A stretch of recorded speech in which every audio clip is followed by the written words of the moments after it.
So now that you've completed your grid drawing and you've tried to place all your details exactly where they are in the photo using your grid, and you have outlined some of your value changes, such as the way this part of the cheek gets darker than this, you're ready to start thinking about how you can get this drawing onto your painting surface, which is an 8" by 10" piece of masonite or hardboard that has been primed with white paint. So we're going to talk briefly about how to prepare this and how to get it ready for some painting. So with this hardboard, you may notice that it's got some texture to it, and different painters prefer different textures on their surfaces. Some people like a textured surface to work from, and some people like a very smooth surface. If you prefer a smooth surface, you're going to want to prepare this before you transfer your drawing. And how you can do that is you can take a sheet of sandpaper, preferably something that's 120 or 220, and usually it's on the back.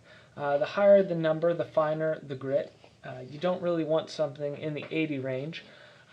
And what you're going to do is just go in tight circles, and that will help you sand off some of those rough edges. So if you want a smoother surface, make sure you sand it and then wipe it down with a wet paper towel to remove that dust.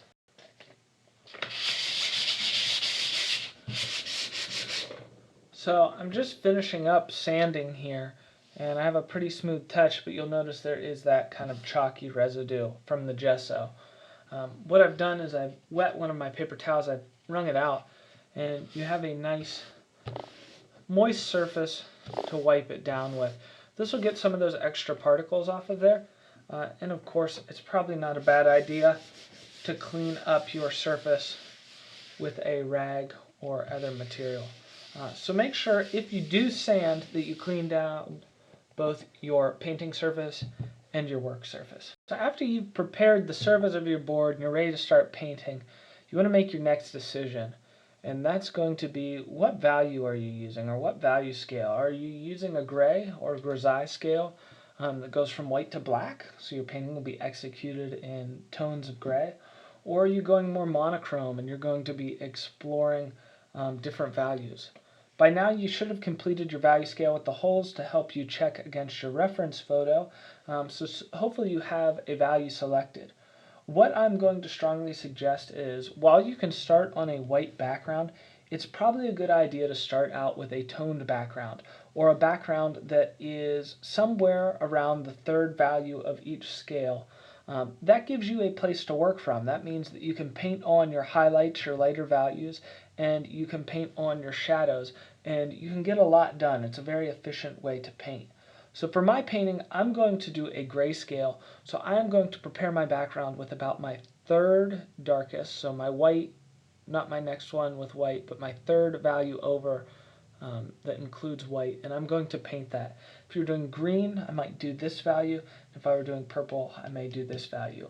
You're going to need to pick the value that works best for you, but you want something more in the light middle area of your value scale, and you're going to paint the background.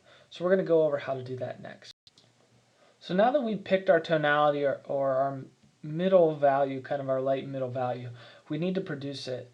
And we're going to want to produce enough that it covers the entire background. So since I'm doing a grisaille, or that grayscale, I know I'm going to make this light middle gray. And to do that, I know I'm going to need a lot of white and a little bit of black. And I want to make sure I mix up enough to go over the entire palette. Now you may use this color beyond just your background or your toned ground, so you may want to keep some in one of your sealable palettes just to help you access it later. All this paint that you're not using, you can certainly scoop up at the end of a session and put down. So I'm going to clean off my palette knife here real quick, and I'm going to put a little bit more black on here, and I'm going to mix up my tonality, and then I'm going to start painting on this background using one of my larger brushes, whether that's a large brush you have at home or a brush that you have from the classroom. So I have my colors here. The only difference that you would see if you are working with a monochrome palette is, instead of black, you'd be using your color. I'm slowly going to add that into my white, and my goal here is to add just a little dollop, probably about the size of a 50-cent piece is about what we want whenever we're done. And I'm just slowly going to add that darker color into my white and mix it. Now this paint is on my palette, so you'll notice that I'm being a little quick with how I'm adding the black. I'm not worried about cross-contaminating. I'm just trying to check. So I'm folding this in on itself, and I'm trying to make something that will fit about a 50-cent piece. Make sure you really swirl that and apply pressure so you don't have streaks. You really want this to be a consistent mix, especially since you're going to be applying it all over your background. So as I go, you can check, you can take your palette knife, you can put it up next to that tone, and I can see that mine is just a little bit lighter. It's actually closer to the second, so that means I need to add some more black to darken it up. Always easier to make a value darker than it is to make it lighter. That's why we slowly add our darker value or our darker color to our lighter color. So you just want to mix that up to the point that you have a nice consistent mixture. So I'm using the side of my palette knife there. I'm mixing it in.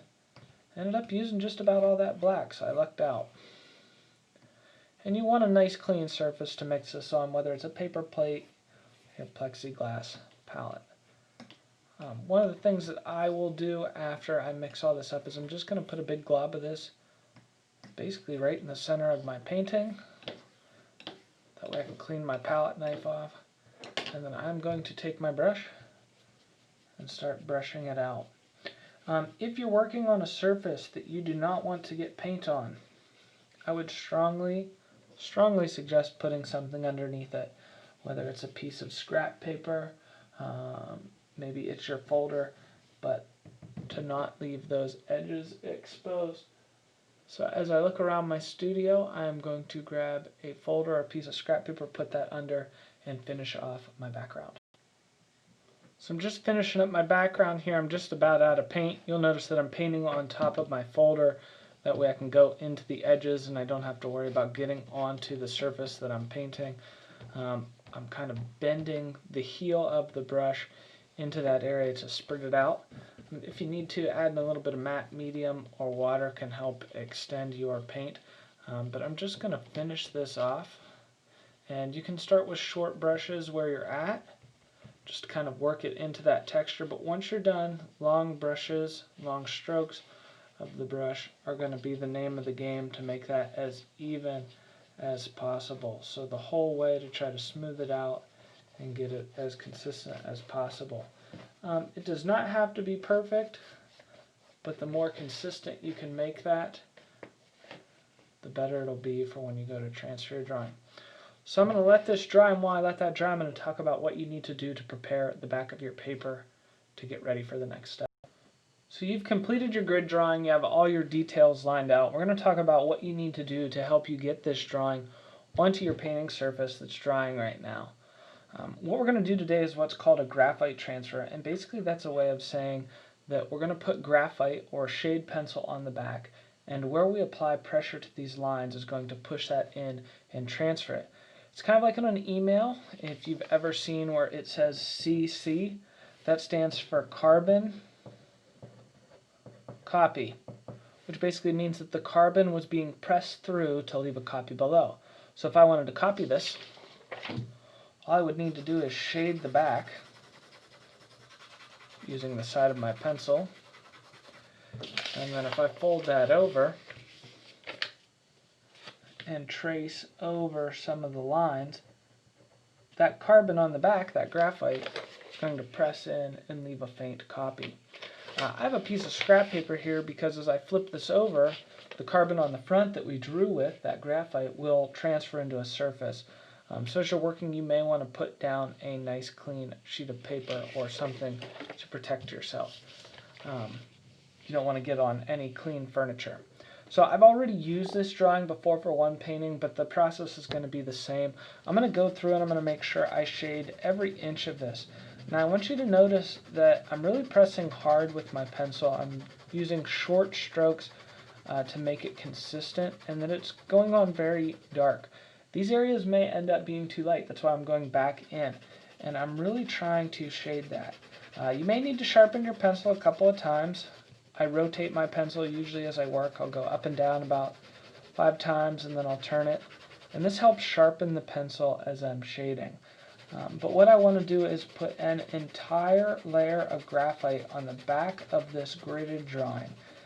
And once I'm done with that, I'll be ready to fold the edges and get it on my final board to start drawing. So shade the entire back, get that carbon on there, and then I will show you how to transfer.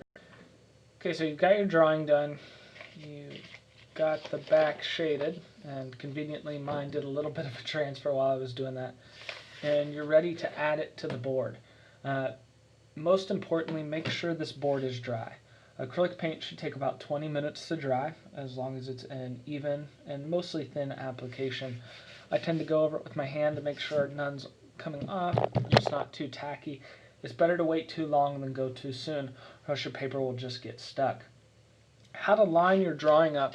You'll notice on your gridded drawing there are some borders. And these borders can be used as fold lines. I tend to fold the left side, so I fold it along that left edge of my grid, and I tend to fold along the bottom as well. So that gives me 2 points that will make a corner that I can line my board up with. You'll notice I have blue tape on here. I tend to use blue painter's tape, but really any tape will work for this, but you will want to find something to secure it in place. So I will line my board up with those folds, and then I try to tape it in place. It just needs to be taped for the duration of your tracing. So I've got it on there, I've got it lined up, I'm ready to transfer it. You could use a pencil, but it's going to be hard to distinguish what you drew when you're doing your grid drawing off of your photo and what you're pressing down into. It's really important to add enough pressure so that everything transfers real well, and I'll give you an example of that in a second. A real good tool, is a pen, because it has a consistent edge, it's not going to go dull, and you can apply pressure. Another good tool is using anything that is colorful, like a colored pencil, to trace over. You can probably see that I've used different colored pencils at different times when I've traced over this drawing. Whatever's going to help you. You need to have a system so that you know what's been traced. That way whenever you peel it off, you're not finding out that you missed an entire eyeball. I tend to work top to bottom, left to right, so I have a system. So I'm going to do just that. I'm going to go over and I'm going to press very hard. And everywhere where you are pressing is going to transfer those details. You may have noticed that I only taped on those sides that I folded. The reason why is hopefully you can go in, peel it back, and make sure that your drawing is transferring. So either using a colored pencil or a pen, you want to go through, apply pressure, and trace every line that you drew on your grid. Feel free to peel it back and check, but try to come up with a system so you do them all. So I've just finished up my graphite transfer, or at least I think I have. Good way to know is peel your drawing back, check and make sure you got all the details. It doesn't hurt. Once you take that off, relining it can be really challenging. So I believe I've got all my details. I've traced over it from top to bottom. I used good pressure. I'm going to flip it over and remove my tape very carefully. I tend to use a diagonal where that edge isn't coming straight off, but it creates a diagonal. That keeps things from ripping, especially my paper. You may be thinking to yourself, Dalton, why did we just spend all this time just to transfer a drawing instead of using it right on the surface? And the short answer for that is that this way, if anything goes a little bit differently than you expected, you can always restart the drawing. You can always reprime and paint over this if you're not satisfied with how it turned out, and you can retransfer the drawing and restart. It also allows you to spend a lot of time on your drawing and get those details exact and then use that work rather than lose that work. So I have my rough drawing here. Hopefully it resembles your photograph in some way. It may look a little weird because there's no value on it, and it's just on your kind of mid-tone. And a lot of you may think I'm ready to start painting. But I'm going to give you one piece of advice, and that's that graphite's still going to smear. If I put my finger over this, it's still going to smear out some of the lines and create dark areas. Now, if you add white paint on top of the graphite, your graphite's going to become a pigment. So you'll be making gray paint. A solution to that is to grab your matte medium and a brush, and I would suggest just loosely painting over the areas that you added the graphite to. This may turn into its own kind of painting, but it'll keep it from getting on the paint. So this will not help you with the value. So you'll notice it kind of smears out. That's okay, we're going to paint over this in a second. Cleaning out your brush and going to some different areas can help. But if you want to keep something clean and you go directly in with your brush and white paint, that's going to alter the paint itself. So this is a way to do all that under the layer and correct it. I know it doesn't look perfect right now, but it might save you some stress whenever you're trying to mix on top of these. Even though this gets smeary, it's going to be sealed down. So I would suggest putting matte medium over your pencil. You can notice we're making a light version of a dark paint, but hopefully everything's still visible on your drawing and it'll be there for us to start painting. So I'm going to coat matte medium, give it a couple minutes to dry. I'm going to talk about starting your painting. So you've got your matte medium on there. It looks kind of funny, but you should hopefully be able to make out your outlines. And now we're going to start painting. And to do that, we're going to do what's called blocking in. And this is starting at your darkest end of your values and your lightest end of your values, and then working both to in between, and that'll help with blending.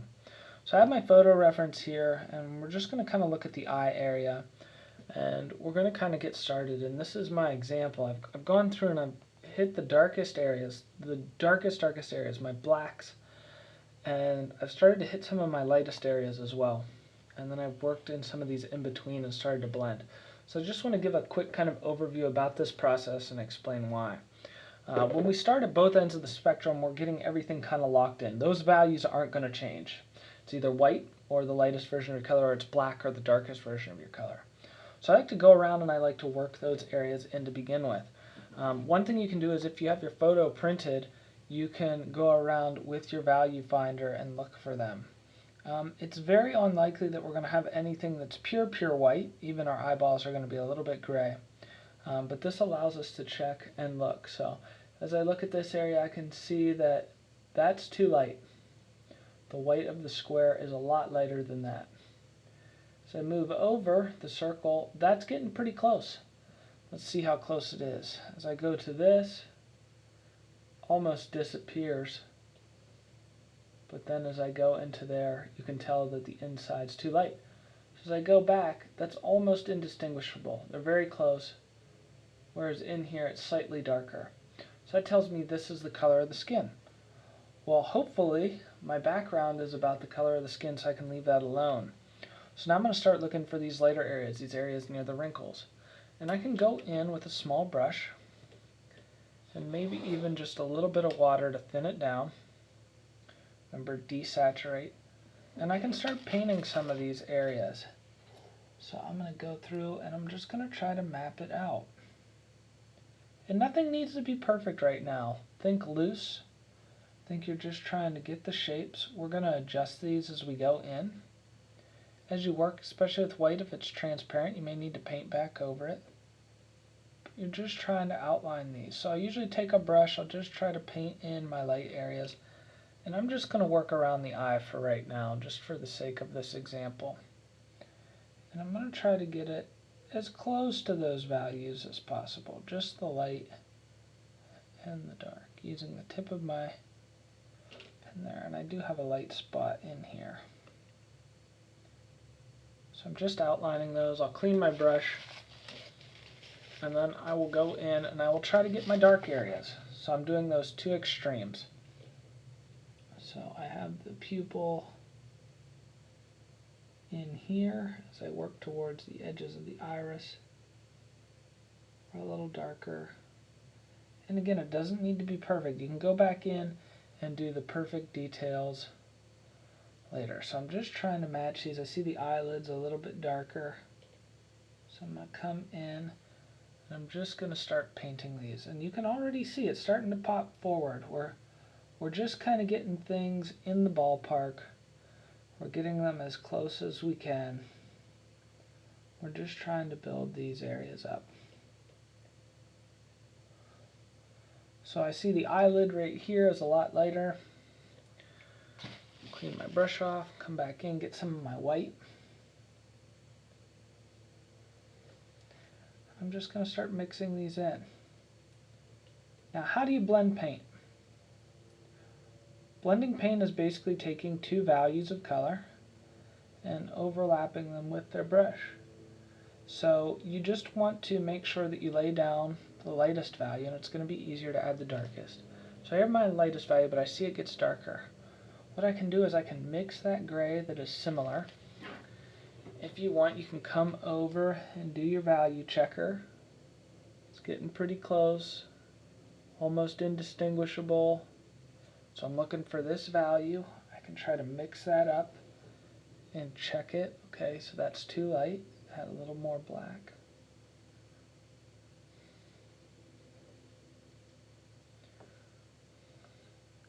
So that's the purpose of the value checker. It helps us. So just darkened it on my palette. Oh, I'm pretty darn close there. So I'm going to wipe that off. I'm going to go in and I'm going to paint the brush strokes following the direction. Now you may think, Dalton, okay, I just painted over it. What do you do? The secret of a clean brush.